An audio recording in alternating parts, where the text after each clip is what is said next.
Police ಸ್ಟೇಷನ್ಗೆ ಹೋಗಿ ದೂರು ಕೊಡೋಣ ಅಂತಂದರೆ ದೂರು ತಗೊಳ್ಳಲ್ಲ. ಯಾವುದಾದ್ರೂ ಒಂದು ಸಣ್ಣ ಖಾತೆ ಮಾಡಬೇಕು ಅಂದರೂ ಕೂಡ ಸರ್ಕಾರಿ ಅಧಿಕಾರಿಗಳಿಗೆ ಲಂಚ ಕೊಡಬೇಕು. ಯಾವುದೇ ಸರ್ಕಾರಿ ಕಚೇರಿಗೆ ಹೋದರೂ ಕೂಡ ಲಂಚ ಇಲ್ಲದೆ ಯಾವ ಕೆಲಸದೂ ಆಗಲ್ಲ. ನೀವು ಯಾವುದಾದ್ರೂ ಒಂದು ಫೈಲು ಮೂವ್ ಮಾಡಬೇಕು ಅಂತಂದ್ರೂ ಕೂಡ ಲಂಚ ಕೊಡಬೇಕು. ವೀಕ್ಷಕರೇ, ಯಾರ್ಯಾರು ವಿಡಿಯೋ ನೋಡ್ತಾ ಇದ್ದೀರಿ ದಯವಿಟ್ಟು ಅತಿ ಹೆಚ್ಚು ಶೇರ್ ಮಾಡಿ, ನೊಂದವ್ರಿಗೆ ಪರಿಹಾರ ಕೊಡ್ತಾರೆ. ಯಾರ್ಯಾರು ಲಂಚ ತಗೊಳ್ತಾ ಇದ್ದೀರಿ, ಯಾರ್ಯಾರು ಬಡವ್ರಿಗೆ ಮೋಸ ಮಾಡ್ತಾ ಇದ್ದೀರಿ, ಇವತ್ತಿಗೆ ನಿಲ್ಲಿಸ್ಬಿಡಿ. ಯಾಕಂದರೆ ನಾವು ಬರ್ತಾ ಇದ್ದೀವಿ. ಈಗ ನಮ್ಮ ಸಹಾಯವಾಣಿಯಿಂದ ಹೇಗೆ ಸಹಾಯ ಆಗುತ್ತೆ ಅಂದರೆ ಒಂದು ಉದಾಹರಣೆ ಕೊಡ್ತೀನಿ.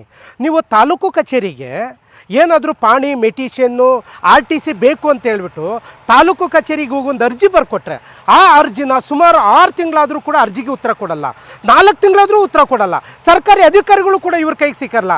ಮತ್ತು ಯಾರಾದರೂ ಸರ್ಕಾರಿ ಅಧಿಕಾರಿ ಹತ್ರ ಹೋಗ್ಬಿಟ್ಟು ಸರ್ ನನಗೆ ಈ ಸೇವೆಗೆ ಅರ್ಜಿ ಕೊಟ್ಟಿದ್ದೀನಿ, ನನಗಿದು ಯಾರು ಸಹಾಯನೇ ಮಾಡ್ತಾ ಇಲ್ಲ, ನನಗೆ ಡಾಕ್ಯುಮೆಂಟ್ ಕೊಡ್ತಾ ಇಲ್ಲ ಅಂತ ಯಾರು ಒದ್ದಾಡ್ತಿದ್ದಾರಲ್ಲ, ಯಾರು ಕಷ್ಟಪಡ್ತಿದ್ದಾರಲ್ಲ ಅಂಥವ್ರಿಗೆ ಈ ಸಹಾಯವಾಣಿಗೆ ಒಂದೇ ಒಂದು ಕರೆ ಮಾಡಿದ್ರೆ ಆ ಜಾಗಕ್ಕೆ ಹೋಗಿ ಆ ವ್ಯಕ್ತಿಗೆ ಸಿಗಬೇಕಾಗಿರುವಂತಹ ದಾಖಲಾತಿಗಳನ್ನು ಕೊಡಿಸೋದು ನಮ್ಮ ಜವಾಬ್ದಾರಿ. ಡಾಕ್ಯುಮೆಂಟಲ್ಲಿ ಲೀಗಲ್ಲಾಗಿ ಈ ಬಡವನ ಪರವಾಗಿ ಏನಾದರೂ ಇತ್ತು ಅಂತಂದರೆ ನಾವೇ ಉಚಿತವಾಗಿ ಲೀಗಲ್ ಅಡ್ವೊಕೇಟನ್ನು ಇಟ್ಟು ಈ ಬಡಪಾಯಿಯ ಆಸ್ತಿನ ಬಿಡಿಸ್ಕೊಡೋದಕ್ಕೆ ನಾವು ರೆಡಿ ಇರ್ತೀವಿ. ಹಳ್ಳಿಗಳನ್ನು ಅಭಿವೃದ್ಧಿ ಮಾಡಬೇಕಾಗಿರೋಂಥ ಗ್ರಾಮ ಪಂಚಾಯಿತಿಗಳು ಇವತ್ತು ಮೌನವಾಗಿದ್ದಾವೆ. ಹಳ್ಳಿಗಳಲ್ಲಿ ಚರಂಡಿ ಕಿತ್ತೋಗಿದ್ರೆ, ರೋಡ್ ಕಿತ್ತೋಗಿದ್ರೆ, ಮನೆ ಬಿದ್ದೋಗಿದ್ರೆ, ಬಸ್ ಇಲ್ಲ ಅಂದರೆ, ಶೌಚಾಲಯ ಇಲ್ಲ ಅಂತಂದರೆ ಪಂಚಾಯಿತಿಗಳು ಇದನ್ನು ಅಭಿವೃದ್ಧಿ ಮಾಡಬೇಕು. ಮೂಲಭೂತ ಸೌಕರ್ಯಗಳು ಗ್ರಾಮಗಳಿಗೆ ಕೊಡಬೇಕಾಗಿತ್ತು, ಆದರೆ ಈಗ ಎಲ್ಲೂ ಕೊಡ್ತಾ ಇಲ್ಲ.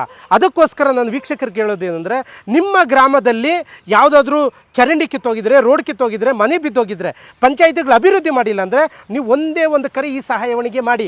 ನಾವು ನಿಮ್ಮ ಗ್ರಾಮಗಳನ್ನು ಹಸಿರು ಗ್ರಾಮಗಳನ್ನಾಗಿ ಮಾಡಿ ಮೂಲಭೂತ ಸೌಕರ್ಯಗಳು ಪಂಚಾಯಿತಿಯಿಂದ ಸಿಗೋ ಥರ ನಾವು ಮಾಡ್ತೀರಿ. ಸಹಾಯವಾಣಿ ಕೇಂದ್ರವನ್ನು ಪ್ರತಿ ಪೊಲೀಸ್ ಸ್ಟೇಷನ್ ಪಕ್ಕದಲ್ಲೇ ಮಾಡ್ತಾಯಿದ್ದೀರಿ. ನಿಮ್ಮ ಪೊಲೀಸ್ ಸ್ಟೇಷನಲ್ಲಿ ನೀವು ಹೋಗಿ ದೂರು ತೊಗೊಂಡಿಲ್ಲ ಅಂದರೆ ತಕ್ಷಣ ಪಕ್ಕದಲ್ಲೇ ನಮ್ಮದು ಸಹಾಯವಾಣಿ ಇರುತ್ತೆ. ಅಲ್ಲೋಗಿ ಯಾರು ದೂರು ತೊಗೊಂಡಿಲ್ಲಲ್ವೋ ಅವ್ರ ಮೇಲೆ ನಮ್ಮ ಸಹಾಯವಾಣಿಗೆ ದೂರು ಕೊಡಿ.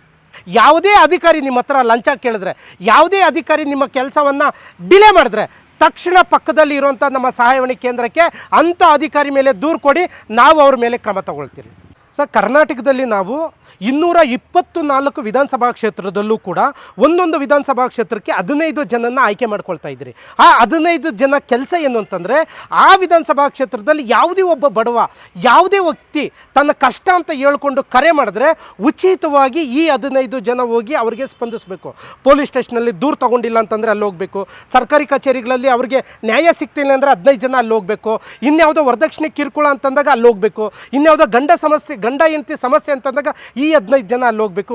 ಈ 15 ಜನ ಇಡೀ ವಿಧಾನಸಭಾ ಕ್ಷೇತ್ರದ ಒಂದು ಸೈನಿಕರಾಗಿ ಕೆಲಸ ಮಾಡ್ತಾರೆ. ಸರ್, ನಾವು ಸಹಾಯವಾಣಿ ಪ್ರಾರಂಭ ಮಾಡಿದಾಗಿಂದ ಲಕ್ಷಗಟ್ಟಲೆ ಕಾಲ್ ಬರ್ತಿದೆ ಸರ್. ಬೇಕಾದರೆ ನೀವು ನೋಡಿ ಸರ್, ಒಂದೇ ಒಂದು ಉದಾಹರಣೆಗೆ ನೋಡಿ, ಇದೊಂದು ಉದಾಹರಣೆಗೆ ನಿಮಗೆ ನೋಡಿ ಸರ್, ಇದೆಲ್ಲ ಮಿಸ್ ಕಾಲ್ ಸರ್. ಸರ್, ಎಷ್ಟು ಜನಕ್ಕೆ ನಾವು ರೆಸ್ಪಾನ್ಸ್ ಮಾಡ್ತಿದ್ದೀರಿ ಅಂದರೆ ಸರ್, ರಾತ್ರಿ ಆದರೂ ಕೂಡ ಕಾಲ್ಸ್ ಬರ್ತದೆ ಸರ್, 3 ಗಂಟೆ ಆದರೂ ಕಾಲ್ಸ್ ಬರ್ತಾಯಿದೆ ಸರ್. ಸರ್, ಈ ಕಾಲ್ಸ್ಗಳನ್ನು ಬರೆದೋದನ್ನು ನಾವು ಅಟೆಂಡ್ ಮಾಡಿ ಕೇಳ್ತಿದ್ದಾರೆ ಸರ್. ತುಂಬ ಮನಸ್ಸಿಗೆ ನೋವಾಗುತ್ತೆ ಸರ್. ಇಷ್ಟೊಂದು ಸಮಸ್ಯೆಗಳು ನಮ್ಮ ಕರ್ನಾಟಕದಲ್ಲಿ ಇದ್ದಾವೆ. ಎಂತೆಂಥ ಸಮಸ್ಯೆಗಳು ಸರ್. ಆ ಸಮಸ್ಯೆಗಳಿಗೆ ಸ್ಪಂದಿಸೋದಕ್ಕೋಸ್ಕರನೇ ಕರ್ನಾಟಕ ವ್ಯಾಪ್ತಿಯಲ್ಲಿ 9,000 ಜನ ಯುವಕರನ್ನ ನಾವು ಕೆಲಸಕ್ಕೆ ತಗೊಳ್ತಾ ಇದ್ದೀರಿ ಸರ್, ಗೌರವಧನದ ಮೇಲೆ ಇಡೀ ಕರ್ನಾಟಕದ ವ್ಯಾಪ್ತಿಯಲ್ಲಿ ಸರ್. ಆ 9,000 ಯುವಕರು ನಮಗೆ ಬೇಕಾಗಿದ್ದಾರೆ ಸರ್. ದಯವಿಟ್ಟು ನಮ್ಮ ಆ ಯುವ ಸಮಾಜ ನಿರ್ಮಾಣನ ಸಂಪರ್ಕಿಸಿ ನಮ್ಮ ಜೊತೆ ಕೈ ಜೋಡಿಸಿ. ಈಗ ನೋಡಿ, ಸ್ಕ್ರೀನ್ ಮೇಲೆ ಕಾಣಿಸ್ತಾ ಇರೋ ನಂಬರ್ಗೆ ಕರೆ ಮಾಡಿ.